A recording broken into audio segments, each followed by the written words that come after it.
নমস্কার, আশা করি সবাই ভালো আছেন। আজ টিভি বাংলা থেকে আজকের এক ঝলক নতুন খবর।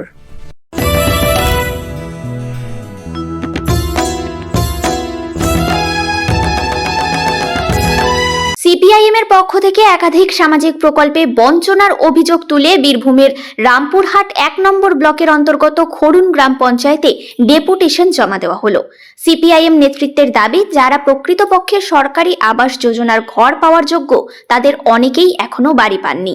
পাশাপাশি নির্ধারিত বয়স অতিক্রম করলেও বহু মানুষ বার্ধক্য ভাতা থেকে বঞ্চিত রয়েছেন। এই সমস্ত দাবি দেওয়া নিয়েই এদিন পঞ্চায়েত কর্তৃপক্ষের দৃষ্টি আকর্ষণ করেন সিপিআইএম এর নেতাকর্মীরা।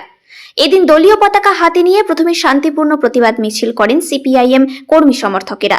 পরে খড়ুন গ্রাম পঞ্চায়েতের সামনে এসে বিভিন্ন স্লোগান তোলেন তারা। এরপর ৪ জন প্রতিনিধি পঞ্চায়েতের ভেতরে গিয়ে পঞ্চায়েত প্রধান সুমিত্রা লেটের হাতে লিখিত ডেপুটেশন জমা দেন। ডেপুটেশন গ্রহণ করে পঞ্চায়েত প্রধান সুমিত্রা লেট জানান, সিপিআইএম এর পক্ষ থেকে যে সমস্ত অভিযোগ ও দাবি জানানো হয়েছে সেগুলি তিনি মনোযোগ দিয়ে শুনেছেন। বিষয়গুলি খতিয়ে দেখতে গ্রামে গ্রামে পরিদর্শন করা হবে এবং প্রয়োজনীয় ব্যবস্থা নেওয়া হবে বলে আশ্বাস দেন তিনি। অন্যদিকে সিপিআইএম কর্মীদের হুঁশিয়ারি, যদি দ্রুত এই দাবিগুলির সমাধান না হয় কিংবা কোনো কার্যকর ব্যবস্থা না নেওয়া হয় তাহলে তারা আগামী দিনে বৃহত্তর আন্দোলনের পথে হাঁটবেন।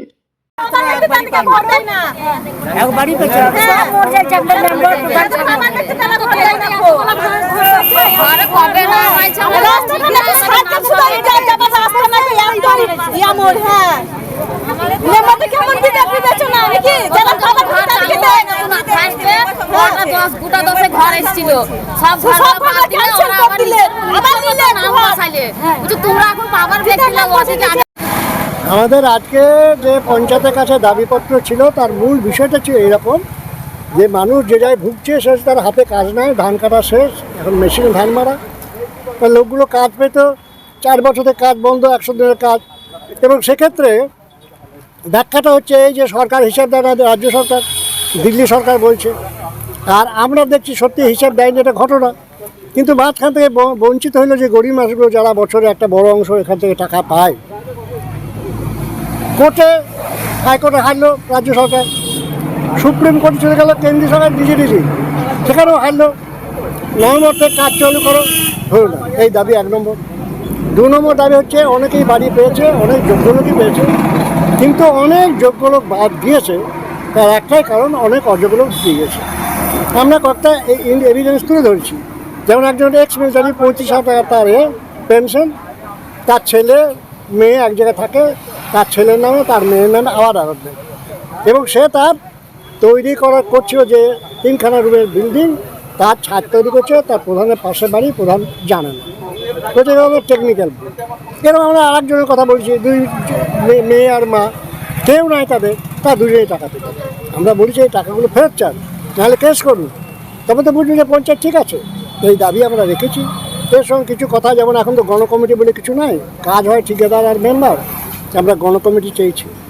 আমরা বলেছি যে পানীয় জল হচ্ছে আন্তর্জাতিক সমস্যা, হচ্ছে আমরা গ্রাম পঞ্চায়েত শুধু খড়ুন নয়, জল বেরিয়ে যাচ্ছে, তার এমন ফ্লো যে মানুষ ব্যবহার করতে পারছে না, ফলে জল নষ্ট হচ্ছে, এটা আন্তর্জাতিক অপরাধ। আমরা বললাম এইগুলো হয় আপনাকে ট্যাপ বন্ধ করে দিতে হবে, তাহলে ট্যাপগুলোকে পরিচ্ছন্ন জল সরবরাহের ব্যবস্থা করতে হবে। এবং জল সরবরাহের ব্যবস্থা এমন হয়েছে এত অপরিকল্পিত, 7খানা বাড়িতে 4টা ট্যাপ আর 150খানা বাড়িতে 3টা ট্যাপ, অর্থাৎ কোনো পরিকল্পনা একটাই যে ঠিকাদার কাজ পাবে আর ঠিকাদারকে ভাগ পাবে। আমরা এটা প্রতিবাদ করেছি, প্রধান বলছেন দেখছি, কিন্তু তিনি স্বীকার করতে পারছেন না যে এগুলো আমাদের ভুল হয়েছে। তিনি বলছেন দেখতে হবে। আজকে কি জমা দিলেন? আজকে ডেপুটেশন এটাই মানুষের কাজ, আমি এনকোয়ারি করেছি, খবর নেবেন মানুষের কাজ, এবং মানুষের যাদের ঘরে থাকতে পারছে তাদের ঘরে সঙ্গে সঙ্গে পানীয় জলের যথাযথ ব্যবহার। আমার সঙ্গে সব বিষয়ে সহমত হয়েছেন, কিন্তু এড়িয়ে যাচ্ছেন যে অন্যায় হয়েছে এটা বলছে না, ভুল হয়েছে। একজন লোক 2টো বাড়ি পেলেও ভুল হয়েছে, একজন লোক চালা ঘরে থাকছে সেটা পায়নি, সেটাও ভুল হয়েছে।